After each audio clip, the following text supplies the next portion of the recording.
You're on the couch after work, still in the clothes you meant to change out of 3 hours ago, scrolling through your phone. A notification pops up in the group chat. Your coworker, same job title, same office, same Mondays energy, just dropped a message. Hey team, I'm taking a year off. Gonna travel, do some contract work if I feel like it. My investments can cover the basics. Everyone reacts with fire emojis and so happy for you. You just stare at it. You think about your own accounts. Maybe there's a tiny 401k balance from that old job. Maybe there's nothing. You've been working for years, paying rent, making car payments, doing all the grown-up stuff. And somehow the idea of taking even one unpaid month off feels impossible. Here's the crazy part. This isn't rare. A recent AARP survey found that about 1 in 5 Americans age 50 and older have no retirement savings at all. AARP 2024. So, if you feel behind, you're in a very crowded line. But that doesn't make it any less scary. You start doing the math in your head. How did they get so far ahead? Did I just miss something? You did miss something. Most people do. Not a secret stock, not some magic crypto. One boring thing: when they started.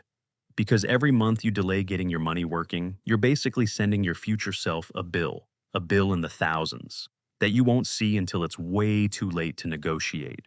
And if you keep doing what you're doing, putting this off until later when life calms down, you're not just risking having a smaller number at 65, you're risking not being able to say no to a job, a boss, or a crisis years from now. So, my name is Joe. This is There's a Catch, and I'm obsessed with how money actually works in real life, not in textbooks. Let me show you the difference between you and your future twin who started earlier. Quick thing before we get into it: I'm not a financial advisor, and this is not personal financial advice. I'm just some nerd who spends way too much time looking at how money actually works in real life and digging through research. Take this as education and entertainment, not a blueprint for your exact situation. If you're about to make big money moves, talk to a professional who actually knows your numbers and your country's rules. And then I'll show you the catch that nobody talks about when they say, you can always start later. Picture two versions of you. Same city, same type of job, same paychecks that feel like they evaporate the second rent and bills hit. One version of you, about 10 years ago, quietly set up an automatic transfer into a boring index fund or a 401k at work. Nothing extreme, just a few $100s a month, every month, whether life felt calm or not. The other version of you kept saying, I'll start when I have more left over. Fast forward. Your future twin opens their account. There's a real balance there. It's not millionaire level yet, but it's big enough that the growth each year is starting to look like someone's salary. The account throws off more money every year without them doing anything except staying in. You open your own accounts, and it feels like starting from zero. Again, you're still fully renting every dollar of your life from your job. And here's the thing: I wish someone had told me in my 20s. That gap isn't because your twin is smarter or because they love spreadsheets. It's because they gave time more years to work. Quick math: take $500 a month. Start at 25 and invest that for 40 years at, say, a 7% average annual return, roughly in line with long-term US stock market history, but absolutely not guaranteed. And you end up with around $1.3 million. Start at 30 with the same $500 and 35 years. Now it's about $900,000. Start at 35 with 30 years, roughly $610,000. Same job, same $500, just different start dates. On paper, it looks like you're just a few years behind your smart friend. But there's a catch. Those few years turn into a gap in results you can never quite work late enough to close. That's what time does to your money behind the scenes. So, if time is doing that, the real question is, what exactly are you buying or losing with each year you wait? Most people think of investing as putting money into the market. I think of it as buying years. You're not just dropping dollars into a fund. You're trading today-use money for extra years, where that money can quietly multiply without you lifting another finger. The problem is, the first few years look boring. You start investing, and after year one, your account is like, hey, congrats, here's an extra $50 or $80. Not exactly life-changing. So your brain goes, that's it? I skipped dinners out and said no to trips for this? But the early years are like pushing a heavy shopping cart. At first, you barely see movement. Then suddenly, it has momentum and you're trying not to run people over. Quick math. Take just $300 you invest once and let it sit for 35 years. If it earned about 7% a year on average, again, just an example, not a promise, that single $300 can grow into around $3,200. Now imagine doing that every month and stacking years on top of years.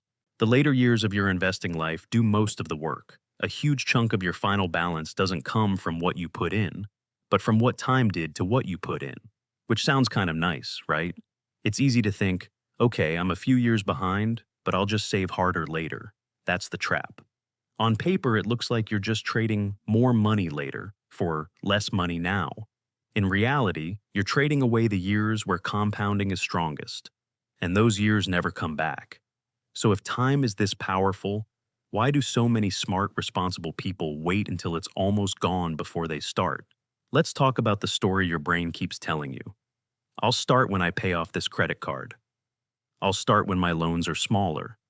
I'll start after this expensive year. I'll start when the market isn't so crazy. You promise future you that the next version of your life will be calmer, cleaner, easier, that you'll feel ready. But then your tires wear out, rent goes up, someone gets sick, your hours get cut. The market drops and now it feels like the worst time to start. Life doesn't check your calendar. Right now in the US, about 37% of adults say they wouldn't cover a $400 emergency completely with cash or money they could pay off right away. Federal Reserve survey data for 2023 published 2024. So, of course, it doesn't feel like a great moment to start investing. It feels like you're constantly one bill away from disaster. Your brain keeps telling you you'll feel more ready next year, but there's a catch. That feeling almost never shows up on its own. The feeling of, I've got this, usually comes after you've started, after you've seen a few cycles, after you survive a dip and your account recovers anyway. Until then, your brain just keeps moving the goalpost. And it gets worse because this isn't just about your brain. The whole system around you kind of loves it when you stay in I'll start later mode.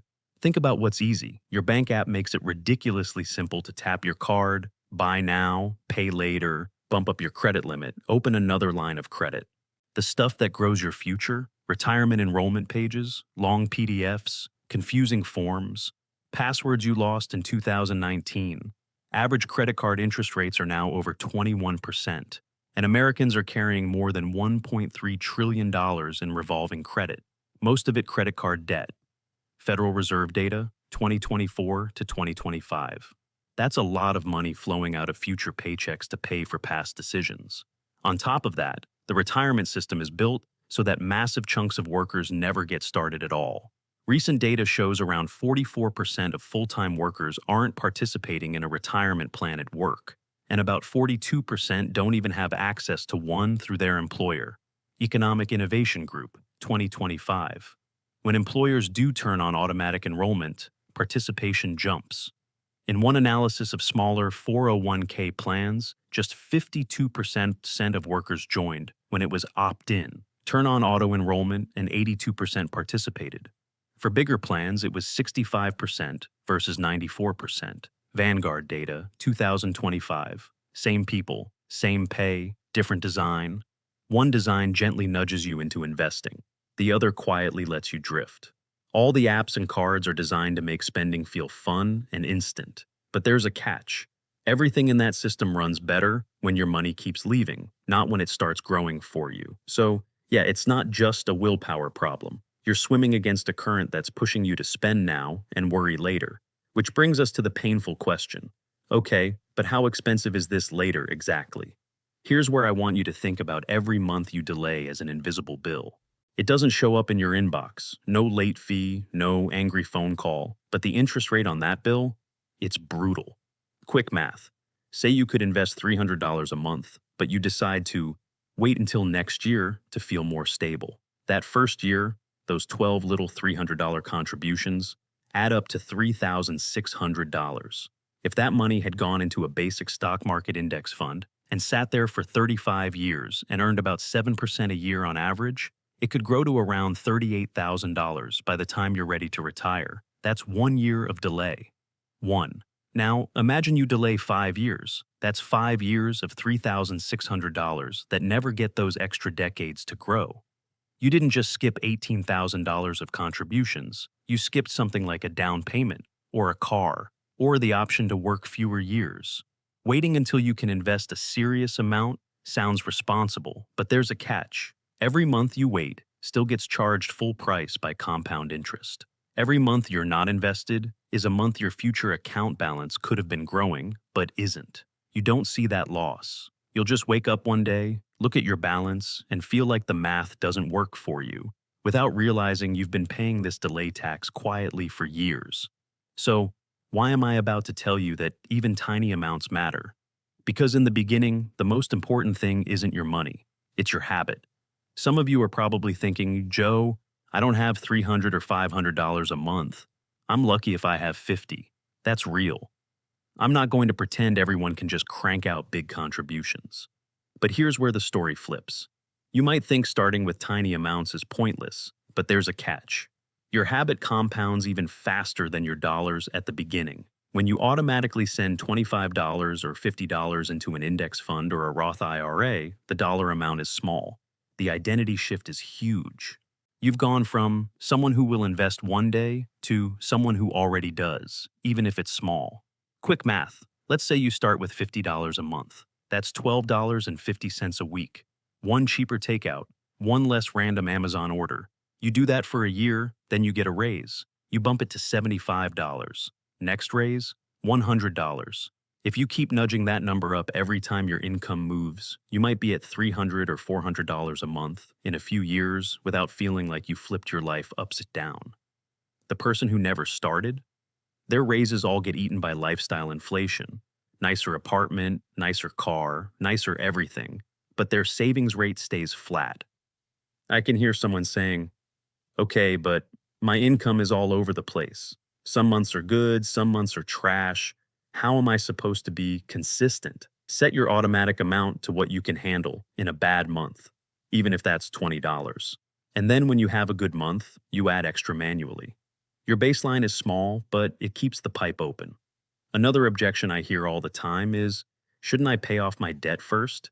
Isn't it dumb to invest while I'm carrying credit card balances? High-interest credit card debt at 20% is an emergency. You want that gone as fast as possible. But even then, I like the idea of putting something into the future, even $10 or $25 a month. So you're building the habit at the same time you're digging out, because the day your debt is gone, your brain will already know, part of my income goes straight into investments. That's just who I am. And if you're listening to this thinking, cute Joe, but I already blew my early years, I'm not 25 anymore, this next part is for you. If you're in your late 30s, 40s, 50s, it's very easy to hear all this and just feel regret. I should have started in 2010. I wasted the bull market. I'll never catch up. Some of that feeling is honest. Someone who started in their early 20s does have an advantage you can't fully copy now. That ship sailed. No point pretending otherwise. But that doesn't mean there's nothing you can do. Quick math. Say you're 45 and you decide, okay, I'm really doing this. You manage to carve out $800 a month and invest it for 20 years, from 45 to 65, again at that 7% example rate. By 65, that could be around $400,000. Is that the same as someone who started at 25? No.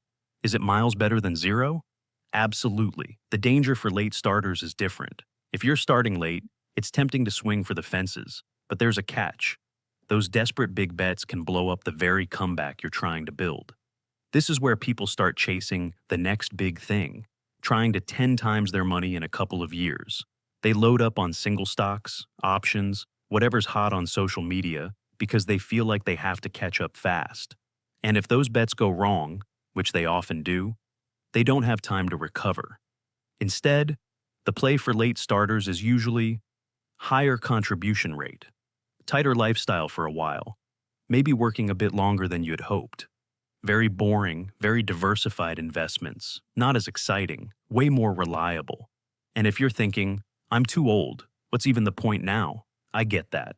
But ask yourself, do you want future you, 10 or 15 years from now, to look back at today as the moment you finally drew a line? or as just another year of delay. You can't redo your 20s, but you can absolutely stop making your 50s and 60s pay for them. There's another benefit here that doesn't show up on any calculator, and honestly, I think it's even bigger than the dollar amounts. Money isn't just math, it messes with your nervous system. Someone who has even a modest growing investment account, say $50,000 or $100,000 built steadily over years, walks through the world differently than someone with the same income and no savings.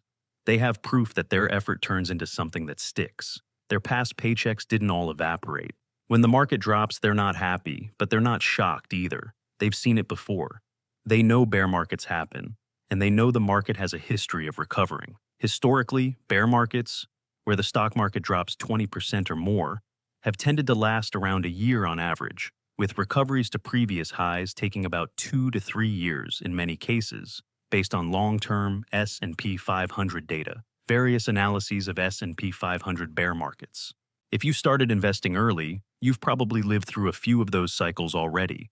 Maybe 2008 as a kid watching your parents, then 2020, then whatever the next big drop was.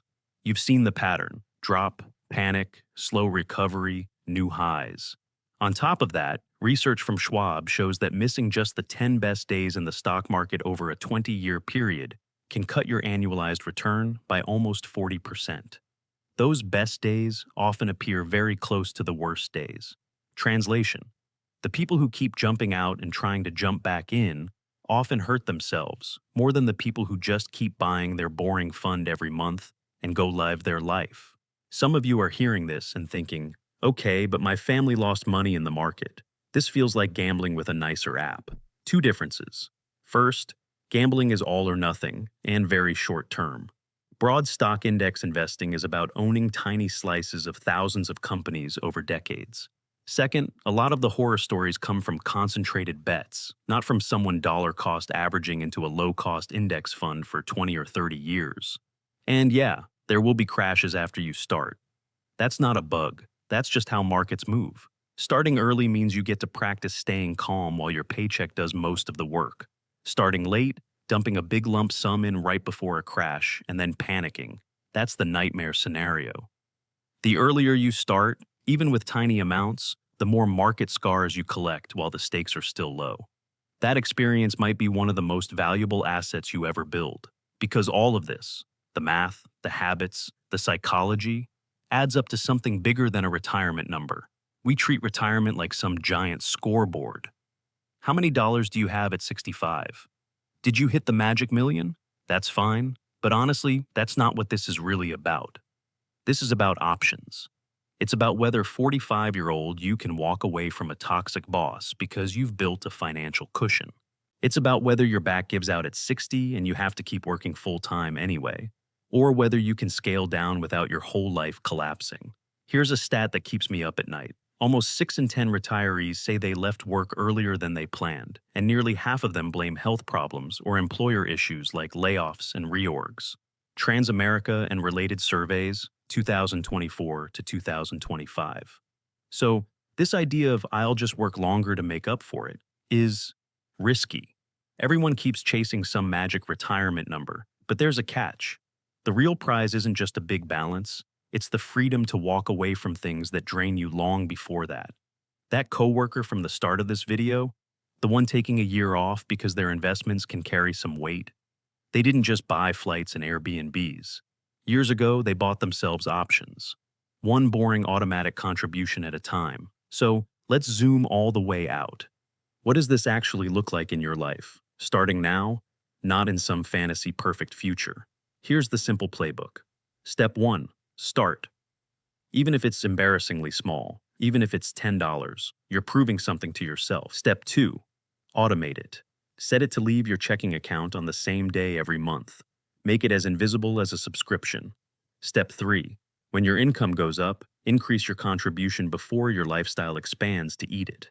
Step 4. Keep your investments boring. Broad index funds, target date funds, no constant hopping in and out.